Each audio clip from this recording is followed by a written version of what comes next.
तो गाइज पिछले एपिसोड में हमने बात की थी कि कैसे मिस्टर ही डॉक्टर क्वीन के घर के बाहर आते हैं, लेकिन वो जवाब नहीं दे रही होती फ़ोन की, तो वो घर में घुस जाते हैं और लॉक तोड़ लेते हैं। फिर जब वो अंदर जाते हैं तो वो देखते हैं कि उनके जो बाथरूम का टेम्परेचर है डॉक्टर क्वीन का वो बहुत ज़्यादा है। और फिर वो वहाँ से डॉक्टर क्वीन को बाहर निकाल के लाते हैं, जिसके बाद डॉक्टर क्वीन मिस्टर ही के बाहों में बेहोश हो जाती है। फिर मिस्टर ही और शिया बाओ डॉक्टर क्वीन को अपने घर लेकर आते हैं, जहाँ पर रात भर शिया बाओ डॉक्टर क्वीन की देखभाल करता है और घर भी साफ़ करता है। फिर सुबह जब आँख खुलती है डॉक्टर क्वीन की तो बहुत शौक होती हैं और उन्हें शर्म भी आ रही होती है कि रात को आखिर क्या हुआ था ऐसा। फिर मिस्टर ही आते हैं और उनको थोड़ी बहुत नोक झोंक चलती है, एक दूसरे से थोड़ी बहुत खींचातानी चलती है।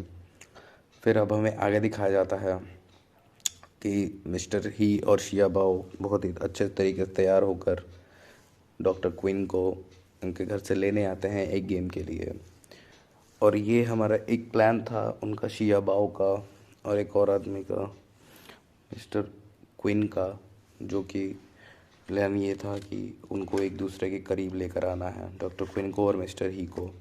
फिर वो दोनों एक फॉरेस्ट का ड्रेस देते हैं और वहाँ पहुँचते हैं, लेकिन फिर वहाँ से चालाकी से शिया बाओ और मिस्टर क्विन वहाँ से निकल जाते हैं डॉक्टर क्विन को और मिस्टर ही को वहाँ पर छोड़ के। फिर उन्हें लगता है कि उन्होंने शिया बाओ को खो दिया और वो आगे बढ़ रहे होते हैं ढूंढने के लिए। फिर उन्हें एक लेक दिखाई होती है जहाँ पे शिया बाओ की टोपी तैर रही होती है, और इसे देखकर डॉक्टर क्वीन बहुत ही परेशान हो जाती हैं और वो कूदने के बारे में सोचती हैं। लेकिन तभी मिस्टर क्वीन उसे फ़ोटो भेजता है शिया बाओ की कि वो सब ठीक है और सब साथ में हैं। और उनको कैंपिंग के लिए मिस्टर क्वीन और शिया बाओ ने फॉरेस्ट में छोड़ दिया था। इसके बाद वो लोग रात भर एक ही साथ रहते हैं, एक ही टेंट में रहते हैं और एक बाउल में नूडल्स खाते हैं। फिर नूडल्स खाने के बाद वो काफ़ी देर तक एक दूसरे से बात करते हैं, फिर वो सो जाते हैं। फिर जब डॉक्टर क्वीन घर पर वापस आती हैं उस दिन के बाद, तो उनकी फ्रेंड उनसे पूछ रही होती है कि क्या हुआ, कैसे हुआ, मुझे सब बताओ। लेकिन फिर बात आई गई हो जाती है। और उसके बाद जब मिस्टर क्वीन डॉक्टर क्वीन अपने हॉस्पिटल जाती है तो वहाँ पर उन्हें शिंकिंग बात करते हुए सुनाई देती है। वो कहती है कि उसे उस सेरेमनी में शामिल होना चाहिए जो कि हॉस्पिटल में होने वाली है। तो बहुत ही हेजिटेशन के बाद फिर उसके बाद डॉक्टर क्वीन उस चीज़ के लिए मान जाती हैं और फिर वहाँ पर ड्रेस्ड अप होके उस सेरेमनी में पहुँच जाती हैं, जहाँ पर मिस्टर ही और शिया बाओ भी ड्रेस्ड अप होके पहुँचे हुए रहते हैं। तब वहाँ पे उन्हें शिंगजिंग दिखाई देती है और वो बहुत सारी खामियां निकालने लगती हैं डॉक्टर क्वीन के ड्रेस के अंदर में।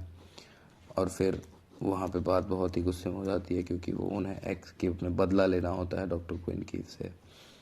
और जिसकी वजह से फिर ये पता चलता है कि मिस्टर ही ने उनसे शादी करने के लिए झूठ बोल दिया होता है डॉक्टर क्वीन को, इस चीज़ से बचाने के लिए, ताकि उनकी और बेइज्जती ना हो। मिस्टर ही ने झूठ बोल दिया कि उन्होंने शादी के लिए पूछा है डॉक्टर क्वीन से, जो कि शिया बाओ हमेशा से चाहता है। शिया बाओ ने जब डॉक्टर क्वीन को देखा था तभी सोच लिया था कि उसे उसकी माँ चाहिए, और उन्होंने उससे प्रॉमिस भी लिया था मिस्टर ही से कि वो डॉक्टर क्वीन को उसकी माँ बनाएंगे। जिसकी वजह से ही उन्हें उस फॉरेस्ट में शिया बाओ और मिस्टर क्वीन ने छोड़ा था, ताकि उनके बीच में बात हो और उनकी फीलिंग्स एक दूसरे के लिए डेवलप हो। Thank you guys. इस थर्ड एपिसोड में इतना कुछ खास बताने के लिए था नहीं, so stay tuned for the next episode. शायद आपको अगला एपिसोड और भी पसंद